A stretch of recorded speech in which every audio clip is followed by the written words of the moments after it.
तो बच्चों आज जो हमारे सामने क्वेश्चन है वो बहुत बहुत ज़्यादा पुराने ज़माने का है। ये क्वेश्चन है, ये इसका सॉल्यूशन है। एक बार आप ट्राई कर सकते हो, नहीं बने तो फिर सॉल्यूशन देख सकते हो। ठीक है, तो मैं सॉल्यूशन स्टार्ट करने जा रहा हूँ।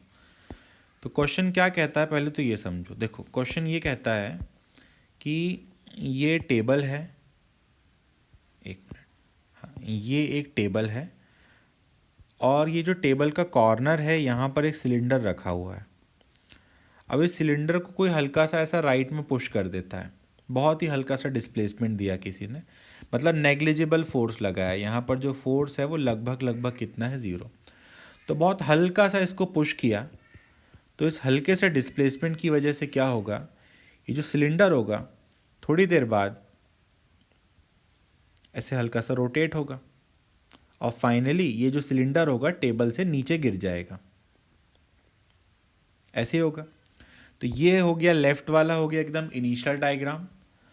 ये हो गया थोड़ा टी टाइम बाद का डायग्राम।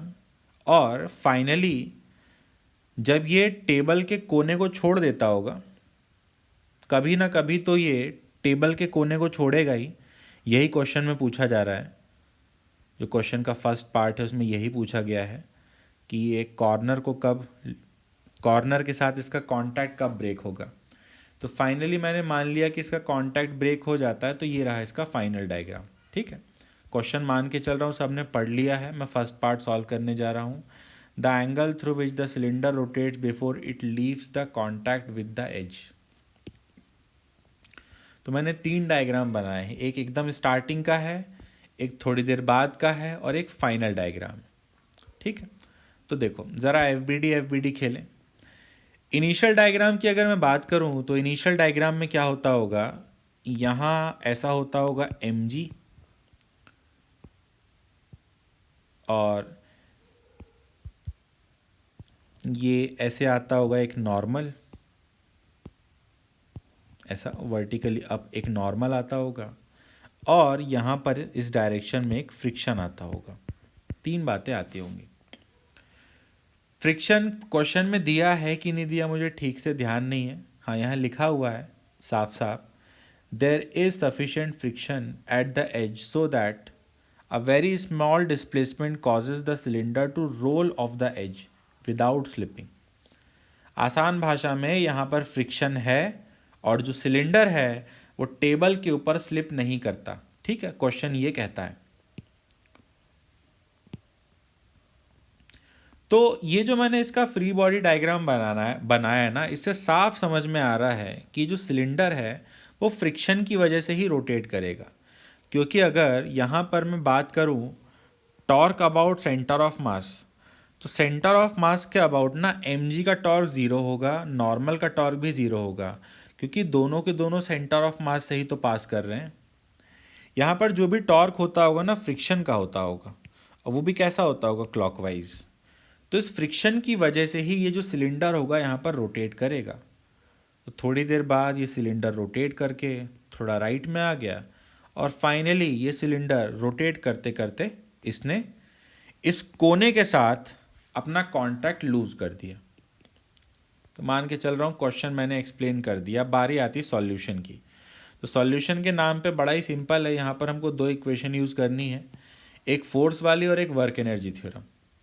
तो पहले फोर्स वाली इक्वेशन की मैं बात कर रहा हूँ। देखो फाइनली ये मैंने माना है कि जब इसने कांटेक्ट लूज किया तो इसका जो सेंटर है वो थीटा सी एंगल से रोटेट कर चुका है। यहाँ पर मैं एक वर्टिकल लाइन ड्रॉ कर रहा हूँ, तो ये एंगल हुआ थीटा सी, यही अपन से पूछा जाता है। ठीक है, तो जिसका सेंटर है वो थीटा सी एंगल से रोटेट करके यहाँ तक आ चुका है। यहाँ पर क्योंकि इसका कांटेक्ट लूज हो चुका है, इस वजह से सिर्फ और सिर्फ एक ही फोर्स रहता होगा जो कि mg होता होगा। इस mg के मैं करूँगा 2 कंपोनेंट, तो एक आ जाएगा इस डायरेक्शन में टुवर्ड्स द कॉर्नर जो कि होगा mg cos थीटा, और एक आएगा कुछ ऐसा जो कि होगा mg sin थीटा सी। अब देखो जो साइन वाला कंपोनेंट है ना, ये तो टेंजेंशियल एक्सेलरेशन प्रोवाइड करता होगा, और जो कॉस वाला होता होगा वो सेंट्रिपिटल एक्सेलरेशन प्रोवाइड करता होगा। किसका सेंट्रिपिटल एक्सेलरेशन? सेंटर ऑफ मास का। क्योंकि अगर आप सेंटर ऑफ मास के बारे में सोचो तो सेंटर ऑफ मास इनिशियली यहाँ कहीं पर प्रेजेंट था, कॉर्नर के जस्ट ऊपर। तो सेंटर ऑफ मास कुछ ऐसे रोटेट करके गया। तो अगर सेंटर ऑफ मास कुछ ऐसे रोटेट करके गया है तो सीधी सी बात है, सेंटर ऑफ मास को एक सेंट्रिपिटल फोर्स चाहिए टूवर्ड्स द कॉर्नर। तो ये जो सेंट्रिपिटल फोर्स होता होगा, ये किसने प्रोवाइड कराया होगा? ये प्रोवाइड कराया होगा mg के कॉस थीटा ने, है ना। तो इस वजह से मैं यहाँ पर फोर्स वाला इक्वेशन लिख सकता हूँ, mg cos theta c is equal to mv²/r। ठीक है, तो ये बना मेरा इक्वेशन नंबर 1, ये फोर्स वाला है। दूसरा मैं लगाऊंगा work energy theorem. Work energy theorem के अकॉर्डिंग मैं लिख सकता हूँ work done by mg plus work done by friction plus work done by normal equal to change in kinetic energy. अब यहाँ पर जो फ्रिक्शन और नॉर्मल है वो सिर्फ दिखाने वाले हैं भाई, नॉर्मल का वर्क तो ज़ीरो ही रहता है ना, क्योंकि जिस पॉइंट पर नॉर्मल लग रहा है उस पॉइंट का तो डिस्प्लेसमेंट ही नहीं हुआ। इस पर लग रहा है ना नॉर्मल, तो ये जो कॉर्नर है इस पे लग रहा है ना नॉर्मल, तो यहाँ पे तो जिस लोकेशन पर नॉर्मल लग रहा है उस लोकेशन का तो डिस्प्लेसमेंट ही नहीं हुआ, इस वजह से नॉर्मल का work zero. Same goes for friction, जिस लोकेशन पर फ्रिक्शन लगा उसका उस लोकेशन का भी डिस्प्लेसमेंट नहीं हुआ, है ना। जिस पॉइंट पर फ्रिक्शन और नॉर्मल लगे उन दोनों का नहीं, जिस पॉइंट पर फ्रिक्शन और नॉर्मल दोनों लगे हैं उस पॉइंट का डिस्प्लेसमेंट तो हुआ ही नहीं, तो इन दोनों का वर्क क्या होगा? ज़ीरो। mg का वर्क बच्चा बच्चा जानता है, mg h होता है। h होता है क्या? h होता है vertical displacement of centre of मास। आसान भाषा में h होता है वो हाइट जिस हाइट से सेंटर ऑफ मास नीचे आया है। ठीक है, तो यहाँ पर थोड़ी सी ज्योमेट्री का खेल है, बस देखो अलग से एक डायग्राम बना के समझा दे रहा हूँ। पहले जो स्फीयर था वो कहाँ था? देखो पहले जो स्फीयर था वो कुछ ऐसा था। तो सेंटर ऑफ मास पहले कितना हाइट ऊपर था? सेंटर ऑफ मास पहले r हाइट ऊपर था, लेकिन फाइनल डायग्राम की अगर मैं बात करूं तो फाइनल डायग्राम तो कुछ ऐसा बना ना। तो अब जो सेंटर ऑफ मास है वो थोड़ा सा नीचे आ चुका है, यहाँ कहीं आ चुका है सेंटर ऑफ मास। ये डिस्टेंस कितना है? ये डिस्टेंस है r। फिर इस एंगल को आपने क्या माना है? थीटा। तो ये जो मैं ग्रीन कलर से ड्रॉ करने जा रहा हूँ राइट वाले डायग्राम में, ये कितना होता होगा? r cos theta. तो बड़ा ही आसान है, सेंटर ऑफ मास पहले r हाइट ऊपर था, अब r cos थीटा हाइट ऊपर है। तो इस वजह से जिस हाइट से सेंटर ऑफ मास नीचे आया होगा वो होता होगा r minus r cos theta. ठीक है,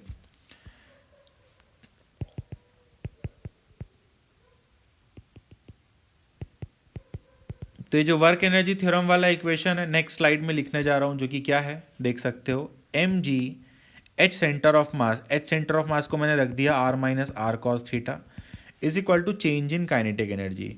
अब यहाँ पर जो काइनेटिक एनर्जी है उसके भी दो हिस्से होंगे, एक ट्रांसलेशन वाला होता होगा और एक रोटेशन वाला होता होगा।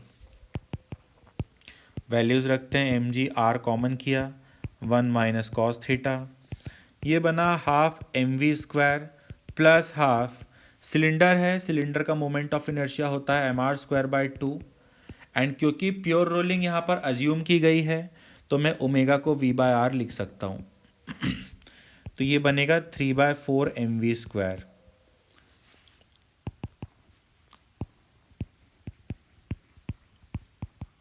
अब क्या करूँगा कि जो v² का वैल्यू है वो मैं इक्वेशन नंबर 1 से उठा के रख दूंगा। यहाँ से v² कितना होगा देख सकते हो, यहाँ से v² होगा rg cos थीटा।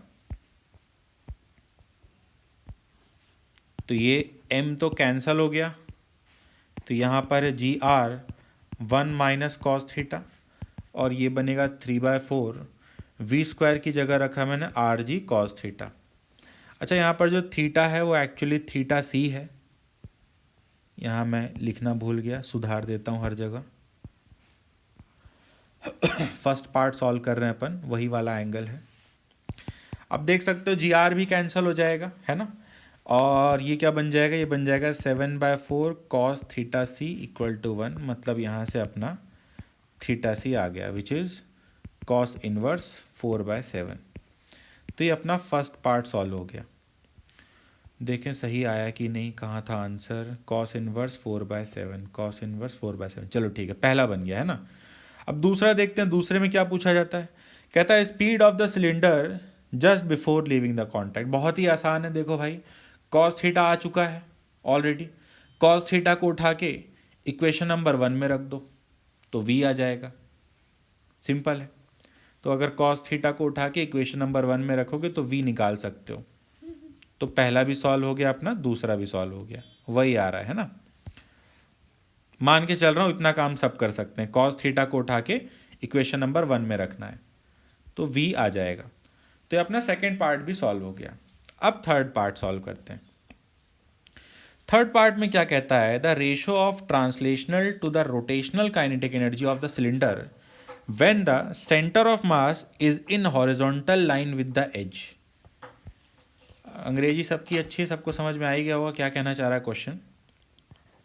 देखो ये तो था इसका इनिशियल डायग्राम, ठीक है। थोड़ी देर बाद इसने कांटेक्ट लूज कर दिया,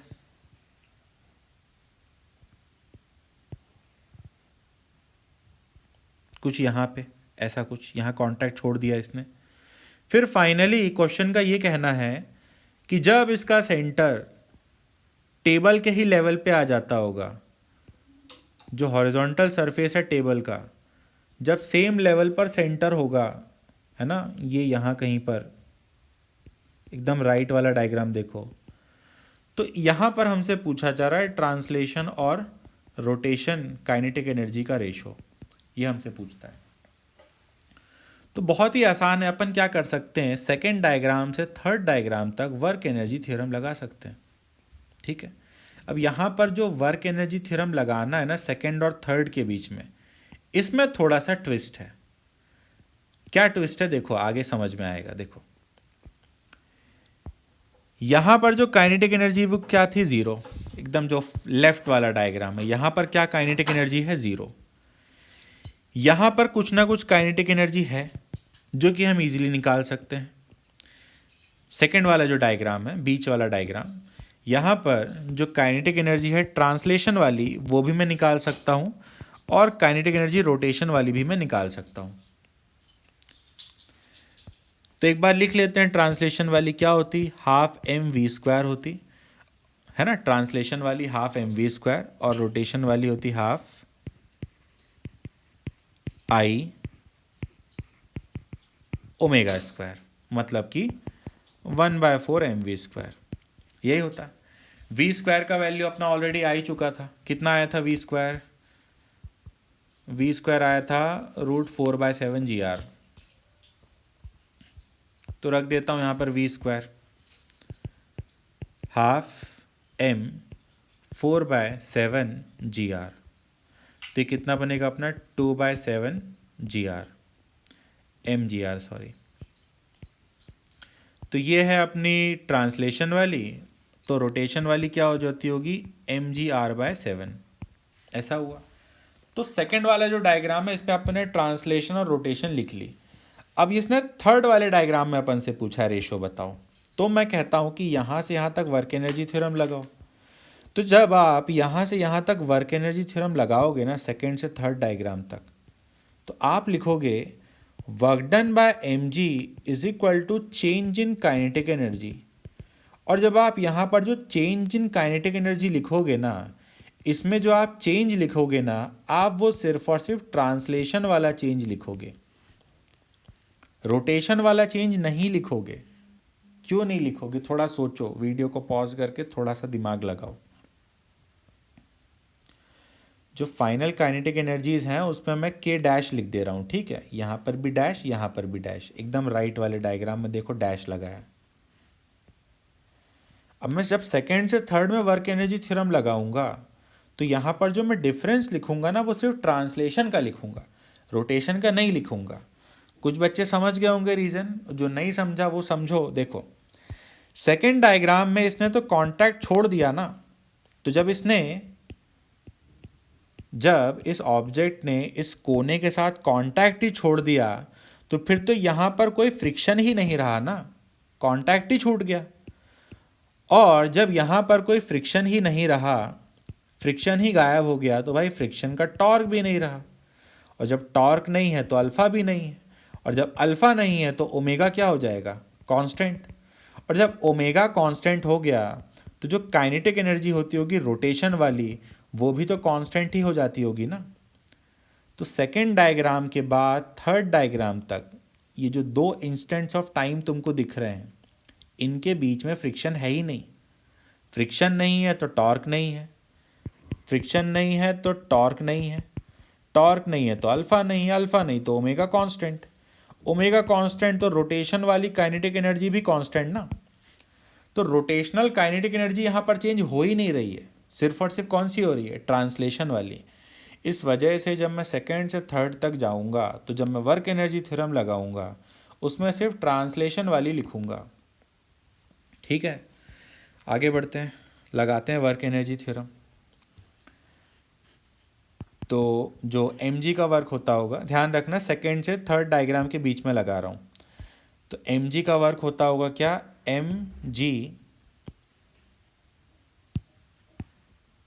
mg का वर्क होता होगा mgh, और h होता होगा यहाँ पर r cos थीटा। अभी अभी कैलकुलेट किया था, ध्यान होगा, ये जो हाइट थी, ये हाइट थी r cos थीटा। तो centre of mass r cos theta से एकदम ज़ीरो लेवल पे आ गया ना, है ना। तो सेंटर ऑफ मास कितना हाइट नीचे आया, r cos थीटा। तो ये रहा mg का वर्क इज इक्वल टू, मैं लिखूँगा final translational kinetic energy which is kT dash minus initial कितनी है, 2/7 mgr। वैल्यूज़ रखता हूँ, गलती से यहाँ स्मॉल आर और कैपिटल आर हो गया है सॉल्यूशन में। हाँ, ये सब सेम है, दो अलग अलग आर नहीं है, गलती से कहीं पर मैंने कैपिटल आर लिख दिया है। तो LHS में है mgr cos थीटा की वैल्यू आई थी 4/7 is equal to kT dash minus 2/7 mgr। तो यहाँ से जो kT डैश आएगा वो कितना आएगा, वो आ जाएगा 6/7 mgr। तो ये है अपना kT डैश, और जो kr डैश है वो तो चेंज ही नहीं हुआ है ना। तो जो kr डैश है वो तो यही होता होगा kr के इक्वल, विच इज mgr/7। तो यहाँ से जो रेशो हमसे पूछा गया था वो हमको पता चल गया, कितना आ रहा है, 6 आ जा रहा है। तो अपना थर्ड पार्ट सॉल्व हो गया। देखें सही आंसर है या नहीं, सही है। ठीक है, तो आज का क्वेश्चन जो था वो बहुत टफ नहीं था, मतलब एकदम कॉन्सेप्चुअल था। और जेई एडवांस में इसी टाइप के क्वेश्चन आते हैं। अगर आप जेई एडवांस की तैयारी कर रहे हो तो बिना फालतू में जो बहुत टफ क्वेश्चंस होते हैं, जो एकदम इर्रेलेवेंट क्वेश्चंस होते हैं, उनके पीछे नहीं भागना है। इस टाइप के कॉन्सेप्चुअल क्वेश्चन ही पूछे जाते हैं एडवांस में। ठीक है, मान के चलता हूँ समझ में आया होगा। मिलते हैं नेक्स्ट वीडियो में। All the best, tata bye bye.